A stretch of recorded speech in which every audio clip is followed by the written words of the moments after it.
Tem uma frase famosa que é atribuída ao Dostoiévski, que diz o seguinte: é possível julgar o grau de civilização de uma sociedade visitando suas prisões. E, a meu ver, é uma frase que traz muita verdade. Se nós pararmos para olhar a realidade das nossas prisões, nós vamos encontrar descaso, principalmente. E quando a gente olha para a sociedade livre, quando a gente olha aqui fora, não é diferente. A gente também encontra descaso.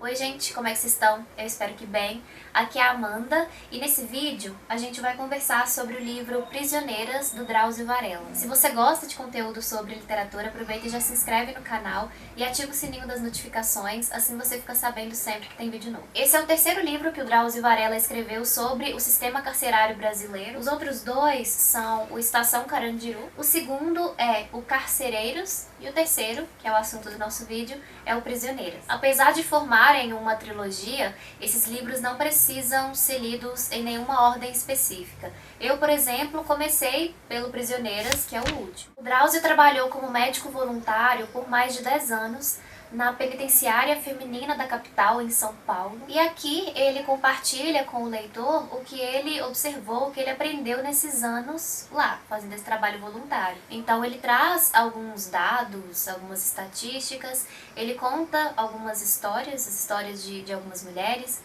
um pouco da vida delas fora da prisão e a vida dentro da prisão, como se dá a dinâmica dentro dessa penitenciária. O Drauzio, ele se propõe a nos apresentar essa realidade.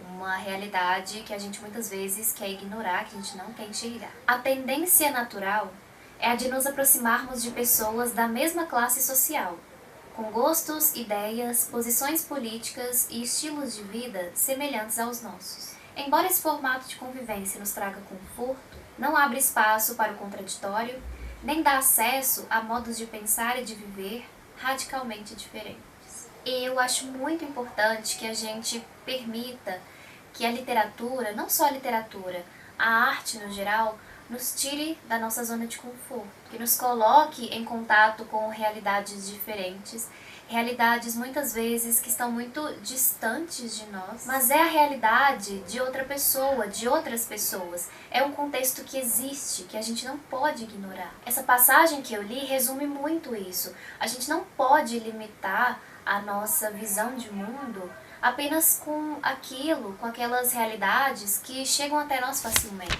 Eu fiz inúmeras marcações nesse livro, porque tem muitos dados, muitas histórias, muitos fatos interessantes, e eu vou comentar aqui agora com vocês alguns dos que eu achei mais interessantes, mais pertinentes. Eu achei muito interessante o que o Drauzio fala aqui sobre machismo. Tem experiência tanto em penitenciária masculina quanto em penitenciária feminina. Ele diz que ele acha mais cruel, que ele acha mais difícil a realidade de uma penitenciária feminina. Não que seja fácil para alguém, mas acaba tendo uma particularidade na penitenciária feminina, que é a questão da solidão.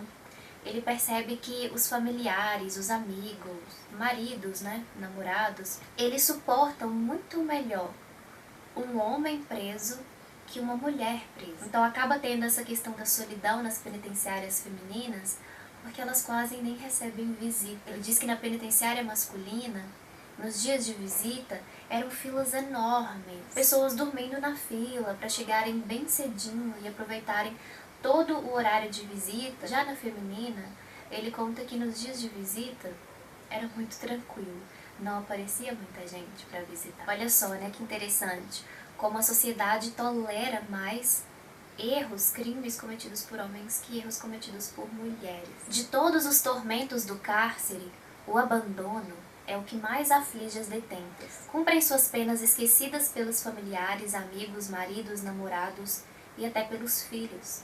A sociedade é capaz de encarar com alguma complacência a prisão de um parente homem, mas a da mulher envergonha a família inteira. E um outro ponto muito interessante é o que o Drauzio coloca aqui a respeito do tráfico miúdo. A maioria mesmo, né? Lá na feminina, mais de 60% das presas estão presas por causa de droga. Algumas são traficantes profissionais, e se você prende traficantes profissionais, homens, a lei não pode ser diferente para as mulheres. Mas você tem um tipo de tráfico miúdo que eu não vejo sentido em trancar na cadeia essas meninas. Por exemplo, as mulheres que levam droga para os homens dentro de cadeia. Em geral, levam droga na vagina. Às vezes, na revista, elas caem, dali da revista vão para a delegacia, da delegacia ficam lá 2, 3 dias, são mandadas para a penitenciária e vêm esperar o julgamento fora. Os juízes dão 4 anos de cadeia. Qual é o sentido de uma coisa dessa? Qual é a repercussão social de você pegar uma... Essas meninas são todas mães, têm um monte de filho. Você pegar uma menina dessa, tirar da companhia dos filhos, muitas vezes o marido está preso, o pai das crianças está preso, você tira a mãe, você desarticula completamente o lar e mantém ela na cadeia por um tempo. O que representa essa quantidade de droga no conjunto do tráfico? Eu acho que nós temos que ser um pouco mais realistas. Uma coisa dessa pode ser resolvida com penas administrativas. Você está levando droga para o seu marido na cadeia, você vai ficar um tempo, 1 ano, 2 anos, ou o resto da vida sem entrar num presídio. Ele vai ter a pena agravada. Porque o que acontece hoje? Você leva droga para ele, na hora que você vai preso, ele arranja outra para fazer o mesmo trabalho. A gente precisa entender melhor as particularidades da nossa sociedade. As particularidades que levam as pessoas a cometerem crimes, a cometerem infrações. Isso para que a gente consiga pensar em punições que sejam realmente eficazes. Jogar simplesmente as pessoas em uma cela não vai resolver o problema de ninguém. Não resolve o problema de quem está lá dentro, essa pessoa não vai sair melhor, não vai sair recuperada, e também não resolve o nosso problema, o problema de quem está aqui fora. Não é deixar impune, mas é estudar, pensar, pesquisar em medidas que sejam realmente eficazes. Ele fala aqui também um pouco sobre o PCC, sobre o surgimento dessa organização. PCC é uma sigla para Primeiro Comando da Capital, que é uma organização criminosa. E eles comandam várias comunidades de periferias aqui no Brasil, e com o tempo eles passaram a comandar também algumas penitenciárias. E assim, sem legitimar as ações dessa organização criminosa, com relato das próprias detentas, não é o Drauzio falando assim da cabeça deles, são relatos das mulheres que vivem essa realidade, a gente percebe que eles conseguiram fazer a coisa toda funcionar dentro da penitenciária de forma melhor, em alguns aspectos. E isso é um retrato tão nítido de como o nosso sistema carcerário é falido, porque uma organização criminosa consegue manter o funcionamento da penitenciária de um jeito melhor que o próprio Estado. Então fica mais do que óbvio que a gente precisa repensar, rever as regras que regem o funcionamento desse sistema carcerário. Mas é uma pauta que muitas pessoas julgam não ser importante, não ser prioridade, não ser necessário. É muito comum que a gente encontre pessoas criticando livros como esse, livros que dão voz a essas pessoas, que apresentam esse lado, que nos apresentam essa realidade. Livros como esse nos mostram justamente que essas pessoas são pessoas, como eu, como você, que devem sim, claro, pagar pelo que fizeram, mas com dignidade, é o mínimo. Humilhação só serve para deixar a gente mais revoltada. Sair pior do que entrei. Essa é a fala de uma das mulheres aqui. E não é utopia pensar que essa realidade pode ser transformada. Aqui no Brasil, temos relatos de prisões que funcionam de forma muito melhor.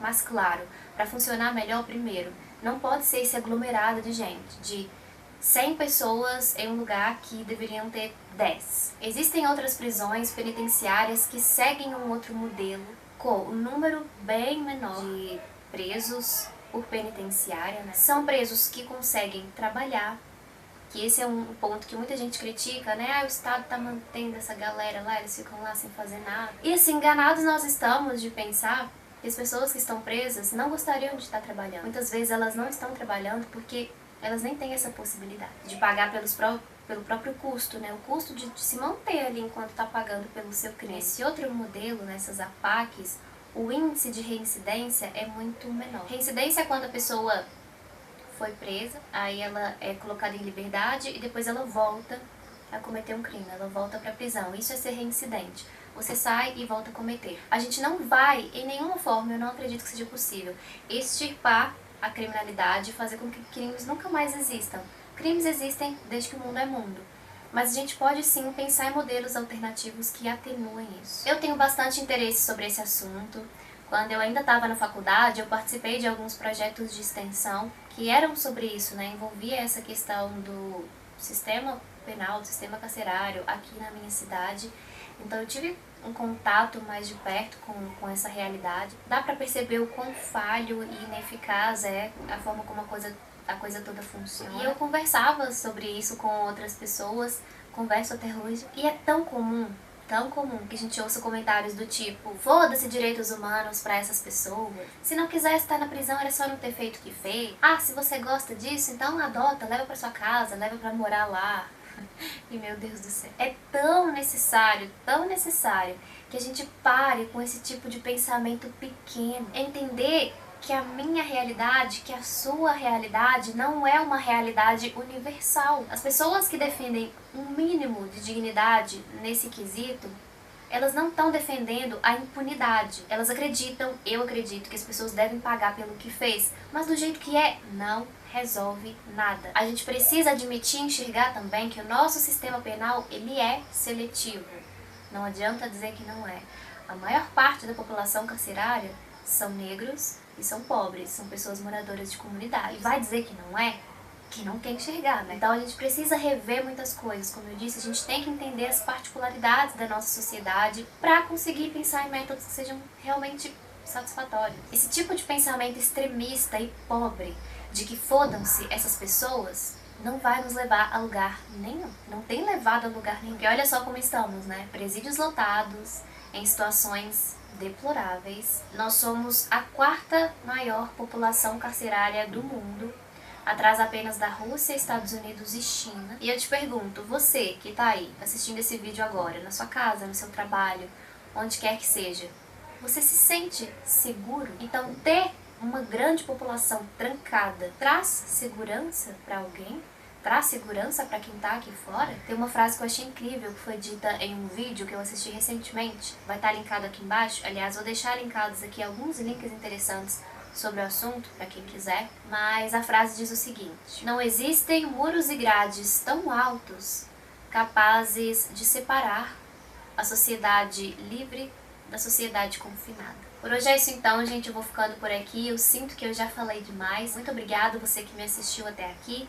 Se já tiver lido esse livro, me conta aqui nos comentários o que é que você achou. Você não precisa concordar comigo, você não precisa concordar com as coisas que eu disse, mas acho que um diálogo é sempre interessante. Eu vou respeitar a sua opinião, com certeza, ainda que ela seja diferente da minha. Sintam-se à vontade para compartilhar suas ideias e pensamentos sobre o assunto aqui nos comentários. Se tiver gostado do vídeo, deixe seu joinha, assim eu fico sabendo que você gostou e você ajuda a espalhar a ideia do canal. Compartilhe esse vídeo com alguém que você acha que vai se interessar e gostar desse assunto. Eu espero que você tenha uma ótima semana, que faça ótimas leituras, que você fique bem e a gente se vê por aí ou no próximo vídeo. Beijo e tchau!